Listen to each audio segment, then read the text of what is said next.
বন্ধুরা, আজও শোনা যায় এই ত্রিবেণী ডাকাতি কালীবাড়ির কালী মন্দিরে অমাবস্যার রাতে ঘণ্টার আওয়াজ। তো তোমরা কি করে আসবে এই কালী মন্দিরে, টোটালটাই আমার ভিডিওতে দেওয়া আছে। তো বন্ধুরা, তোমরা দেখতে থাকো ভিডিও, কোথা থেকে আসতে হবে, কি করে আসতে হবে। তো চলো। তখন ছিল 1780 সালের এক অমাবস্যার রাত। চারিদিক নিস্তব্ধ, শুধু নদীর ঢেউ আর শিয়ালের ডাক। রঘু ডাকাত তার এই মা খুব জাগ্রত মা, যাই মনোবাসনা করো না কেন এই মায়ের কাছে এসে মা তা পূর্ণ করে দেয়। তো বন্ধুরা, আমরা রওনা দিলাম ত্রিবেণী ডাকাতি কালীবাড়ির উদ্দেশ্যে। তো আমরা ট্রেনে চেপে গেছি, কিছুক্ষণ চাপার পরে আমরা গন্তব্যে পৌঁছে গেছি ত্রিবেণী স্টেশন। তো বন্ধুরা, পৌঁছে গেছি ত্রিবেণী। তোমরা যারা হাওড়ার থেকে আসতে চাইছো তারা হাওড়ার থেকে এসে কাটোয়া লোকাল ধরলে তোমরা ত্রিবেণীতে নামতে পারবে। আর যারা কাটোয়ার থেকে আসতে চাইছো, কাটোয়া টু হাওড়া লোকাল ধরে আসলে ত্রিবেণীতে নামতে পারবে। আর যারা মনে করছো শিয়ালদার থেকে আসবে, শিয়ালদার থেকে নৈহাটি ব্যান্ডেল হয়ে ট্রেন পাল্টিয়ে আসলে ত্রিবেণীতে নামতে পারবে। ত্রিবেণীতে নেবে বলবে সামনে অটো স্ট্যান্ড আছে, ঘুরিয়ে দেখিয়ে দাও। এই 1 নম্বর থেকে অটো স্ট্যান্ড আছে, বা এই সাইড থেকেও 2 নম্বর 3 নম্বর থেকে অটো স্ট্যান্ড পাবে। তা তোমরা সরাসরি অটো স্ট্যান্ডে গেলে ওখানে বলবে কালীতলা ডাকাতি কালী মন্দিরে যাব। হয়তো 10 থেকে 15 টাকা ভাড়া নেবে, তোমাদের ঠিক পৌঁছে দেবে ডাকাতি কালীবাড়ির মন্দিরে। তো বন্ধুরা, তোমরা যারা আসতে চাইছো আর দেরি করো না, এই কাটোয়া হাওড়া লোকাল ধরে আসতে পারো, হাওড়া কাটোয়া লোকাল ধরেও আসতে পারো, আবার শিয়ালদা হয়েও আসতে পারো। তো চলো, সম্পূর্ণ ভিডিওটা তোমরা দেখতে থাকো। তো আমরা প্ল্যাটফর্ম থেকে নেমে সোজা হাঁটা শুরু করেছি। এই সোজা রাস্তা দিয়ে আমরা হাঁটছি, দেখতেই পারছো। আর তোমরা যারা যেতে চাইছো তোমরা ওভারব্রিজ পার হয়েও যেতে পারবে। ওভারব্রিজ দিয়ে গেলে তোমাদের শর্টে হবে, তোমরা নিচের দিয়ে যাবে না। ওভারব্রিজ দিয়ে পার হলে দেখবে অটো স্ট্যান্ড বা টোটো স্ট্যান্ড, সেদিক থেকে। তো আমরা টোটোয় উঠে পড়েছি আর মা কালীর দর্শন পাবো বলে কালীতলায় ফেলে রওনা করছি, দেখতেই পারছো বন্ধুরা। তোমরাও এই পথ ধরেই আসবে। তো পৌঁছে গেলাম আমরা ডাকাতে কালীবাড়ি। রঘু ডাকাতের অনেক কাহিনী আছে বন্ধুরা, তোমরা যেতে যেতে রঘু ডাকাতের কিছু কাহিনী তোমাদেরকে শোনাচ্ছি বন্ধুরা। তো তোমরা শুনতে থাকো, রঘু ডাকাত কীভাবে সৃষ্টি হলো, কোথা থেকে সৃষ্টি হলো, আর কোথা থেকেই বা শেষ হলো। তো চলো বন্ধুরা, শোনাই। তখন ছিল 1780 সালের এক অমাবস্যার রাত। পশ্চিমবঙ্গের ত্রিবেণী অঞ্চলে কালীতলায়ের ডাকাতে কালী নিয়ে বহুদিন ধরেই লোককথা, ভক্তি আর রহস্য মিশে আছে। এই কাহিনী ইতিহাসের কঠিন প্রমাণে পুরোপুরি বাধা নয়, বরং লোকবিশ্বাস, জনশ্রুতি আর আঞ্চলিক সংস্কৃতির উপর দাঁড়িয়ে। তাই কাহিনীটা তোমাদের কাছে বলছি। রাত গভীর, গঙ্গার ধারে কুয়াশা নেমেছে, বাতাসে অদ্ভুত নিস্তব্ধতা, দূরে শোনা যায় শিয়ালের ডাক আর মাঝে মাঝে ঢের শব্দ।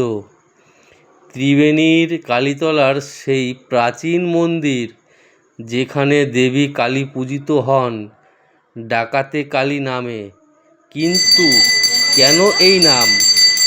কথিত আছে বহু শতাব্দী আগে এই অঞ্চলে এক ভয়ঙ্কর ডাকাত দলের দাপট ছিল। তাদের নেতা ছিল এক নিষ্ঠুর কিন্তু অদ্ভুত বিশ্বাসী মানুষ, নাম ছিল রঘু ডাকাত। রঘু আর তার দল প্রতিটি ডাকাতির আগে এই মন্দিরে এসে পুজো করত। তারা বিশ্বাস করত মা কালী তাদের রক্ষা করেন, তার সফলতা দেন। পূজা না করে তারা কখনো লুট করতে যেত না। এক অমাবস্যার রাতে তারা বড় এক ডাকাতির পরিকল্পনা করল। সোনা দানা রত্নে ভরা এক জমিদার বাড়ি ছিল তাদের লক্ষ্য। কিন্তু সেদিন কিছু অদ্ভুত ঘটল। মন্দিরে পুজো করতে গিয়ে রঘু হঠাৎ দেখল মায়ের মূর্তির চোখ যেন জ্বলজ্বল করছে। বাতাস থেমে গেল, প্রদীপের শিখা কাঁপতে লাগলো। হঠাৎ মন্দিরের ভেতর থেকে ভেসে এলো এক গভীর কণ্ঠ, রঘু আজ যেও না। রঘু স্তব্ধ, তার সঙ্গীরা ভয়ে কাঁপছে, কিন্তু লোভ বড় জিনিস। সে ভাবল এই সবই তার পরিকল্পনা। তারা বেরিয়ে পড়ল। রাতের অন্ধকারে তারা জমিদার বাড়িতে পৌঁছালো, কিন্তু হঠাৎ চারিদিক থেকে সৈন্যরা ঘিরে ফেলল। তুমুল লড়াই শুরু হলো। একে একে সব সঙ্গী ধরা পড়ল বা মারা গেল। শেষে রঘু একা দাঁড়িয়ে রইল। তৎক্ষণি তার মনে পড়ল সেই কণ্ঠস্বর মা যেতে বারণ করেছিল। সে প্রাণ ভয়ে আবার মন্দিরে ফিরে এলো। মন্দিরের দরজা তখন নিচ থেকেই খুলে গেল। ভেতরে প্রবেশ করতেই সে দেখল মায়ের মূর্তি আর আগের মতো নেই, যেন জীবন্ত, চোখে আগুন, মুখে ভয়ঙ্কর হাসি। রঘু মাটিতে লুটিয়ে পড়ে কাঁদতে লাগলো, মা, আমাকে ক্ষমা করো। কথিত আছে সেই রাতের পর রঘু ডাকাত সব ছেড়ে দেয়। সে মন্দিরের সেবায় নিজেকে উৎসর্গ করে, আর তার দলের অন্য যারা বেঁচে ছিল তারাও এই পথ ছেড়ে দেয়। তো এইখান থেকেই রঘু ভালো হয়ে যায়, আর নাম হয়ে যায় ডাকাতে কালীবাড়ি।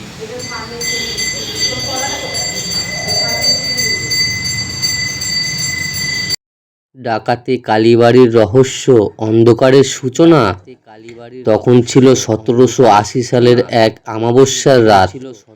চারিদিক নিস্তব্ধ, শুধু নদীর ঢেউ আর শিয়ালের ডাক। রঘু ডাকাত তার দল নিয়ে জঙ্গলের ভিতর দাঁড়িয়ে। আজ বড় লুট, কিন্তু আগে মায়ের আশীর্বাদ নিতে হবে। জঙ্গলের গভীরে ছিল এক ছোট্ট কালীতলা, মাটির তৈরি মন্দির, ভেতরে কালী মূর্তি। হরিদাস পুরোহিত তখন মন্ত্র জপ করছেন। রঘু হাঁটু গেড়ে বসে বলল, মা, আজকের লুট সফল হলে আমি তোমার জন্য রক্ত দিয়ে পুজো দেব। হরিদাস থেমে গেলেন, তার চোখে অদ্ভুত আতঙ্ক। মা রক্ত চান না, তিনি ভক্তি চান। কিন্তু রঘু শুনল না। অভিশপ্তের শুরু। সেই রাতেই লুট সফল হলো।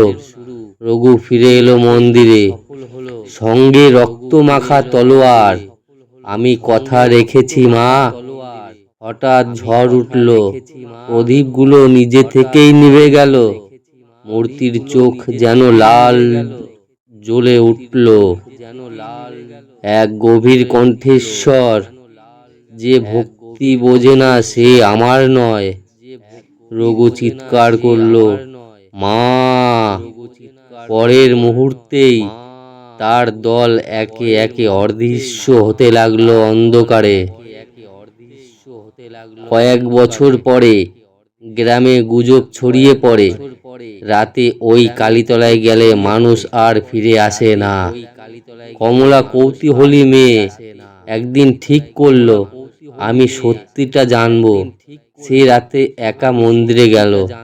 দেখলো মন্দির এখন পাথরের, কিন্তু চারিদিকে পোড়া চিত্র। হরিদাস তখন বৃদ্ধ।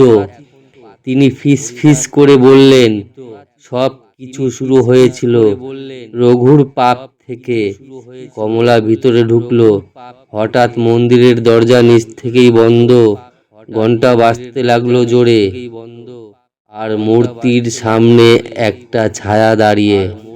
রঘু, তার চোখ ফাঁকা, গলা থেকে ভেসে আসছে, মুক্তি, আমাকে মুক্তি দাও। পরের দিন সকালে মন্দিরের দরজা খোলা। কমলা বাইরে অজ্ঞান অবস্থায় পড়ে। সে শুধু একটাই কথা বলল, মা, রাগ করেননি, আমরা ভুল বুঝেছি। তারপর থেকে ওই কালীতলার আর কোনো ডাকাতি আসেনি। মন্দিরের নাম হয়ে গেল ডাকাতে কালী মন্দির। কিন্তু আজও অমাবস্যার রাতে মন্দিরের ভিতর থেকে শোনা যায় ঘন্টার শব্দ আর এক কণ্ঠস্বর, ভক্তি না পাপ। এটাই হলো, লোকেরা বলে, ত্রিবেণীর ওই কালীতলায় আজও সেই রাতে ছায়া বেঁচে আছে। আপনি যদি কখনো সেখানে যান, মনে রাখবেন মা সব দেখেন। পশ্চিমবঙ্গের ত্রিবেণী অঞ্চলের কালীতলা, এর ডাকাতে কালী নিয়ে বহুদিন ধরেই লৌকিক কথা, ভক্তি আর রহস্য মিশে আছে। এই কাহিনী ইতিহাসে কঠিন প্রমাণে পুরোপুরি বাধা নয়, বরং লোকবিশ্বাস, জনশ্রুতি আর আঞ্চলিক সংস্কৃতির উপর দাঁড়িয়ে। সেই গল্পটাকেই আমি তোমাদের জন্য তুলে ধরলাম। নেই কোনো হইচই, নেই কোনো কলরহ, শান্ত নীরব হয়ে আছে এই মন্দির। এই মন্দিরে প্রবেশ করলে যেন প্রাণটা জুড়িয়ে যায়। পাখিদের কলরব আর মায়ের দর্শন পেলে যেন জীবন ধন্য হয়ে যায়। মায়ের কাছে যারা আসে, মা কাউকে খালি হাতে ফেরান না। এটাই হচ্ছে মা, জাগ্রত কালী মা। সবাই শান্ত পরিবেশে কত সুন্দরভাবে আসে, কত সুন্দরভাবে এখানে আসলে হয়তো প্রাণটা জুড়িয়ে যায়। তো এই হলো মায়ের মন্দির, যেখানে আমি দাঁড়িয়ে আছি, শান্ত একটা পরিবেশ। তো চলো বন্ধুরা, তোমাদেরও একটু দেখাই, মাকে দর্শন করাই। চলো, এত সুন্দর একটা পরিবেশে আমি আসতে পেরে আমার জীবনটা ধন্য হয়ে গেছে। তো দেখতেই পারছো, একদম নিরীহ নিলিবিলি জায়গা, যেন জীবনটা ধন্য। এই মন্দিরে দূর দূরান্ত থেকে দেখতে পাচ্ছ প্রচুর প্রচুর ভক্তরা আসে মায়ের পুজো দিতে, আর তাদের জীবনটা ধন্য হয়। তো তোমরাও আসো, তোমাদের জীবনটাও হয়তো ধন্য হয়ে যাবে মার দর্শন পেলে। তো দেখো বন্ধুরা, চলো তোমাদেরকে একটু নিয়ে দেখাচ্ছি ভিতরের পরিবেশটা কেমন, মন্দিরের ভিতরটা কেমন। তো তোমরা চলো দেখতে থাকো আর অপরকে দেখার সুযোগ করে দিও। তো মায়ের পুজো চলছে এখানে, আমাদের মা, সকলের মা। এই মায়ের কাছে আসলে মনে বিশ্বাস আর ভক্তি নিয়ে আসতে হয়, তাহলে মা তার ডাক নিশ্চয়ই শুনবে। এটাই হচ্ছে মা, জাগ্রত মা। দেখো কত ভক্তরা এসছে মায়ের কাছে পুজো দিতে, মা তার পুজো নিচ্ছে। বহু দূর দূরান্ত থেকে আসে ভক্তরা এই মায়ের পায়ে প্রণাম নিতে। তো তোমরা যারা আসবে, তারা এই মায়ের কাছে যা মানত করবে, মা তার মনোবাসনা পূর্ণ করবে। এটা হয়তো আমরা জানি, অনেক দূর দূরান্ত থেকে ভক্তরা আসে এই মাকে পুজো করতে আসে, অনেক দূর দূরান্ত থেকে ভক্তরা আসে এখানে, প্রচুর প্রচুর ভক্তরা আসে। তো দেখতে পাচ্ছ শান্ত পরিবেশ, নেই কোনো ঝামেলা। আর এই পাশের ঘরটা দেখতে পাচ্ছ, ওই ঘরটায় মায়ের ভোগ রান্না হয়। একবার এসেই দেখো না, এর মায়ের দর্শন করেই দেখো না, মনটা দেখবে বদলে যাবে। অনেক দূর দূরান্ত থেকে আসে মায়ের কাছে পুজো দিতে, অনেকে মানত করে, মা তার মনের বাসনা পূর্ণ করে। এই হচ্ছে আমাদের জাগ্রত মা। ভিডিওটা এতক্ষণ দেখার জন্য অনেক অনেক ভালোবাসা রইল ভক্তদের প্রতি, আমার বন্ধুদের প্রতি আমার। আশা করছি ভিডিওটা একটু শেয়ার করে দিলে হয়তো অনেক দূর দূরান্ত থেকে ভক্তরা এই মন্দিরে পুজো করতে আসতে পারবে।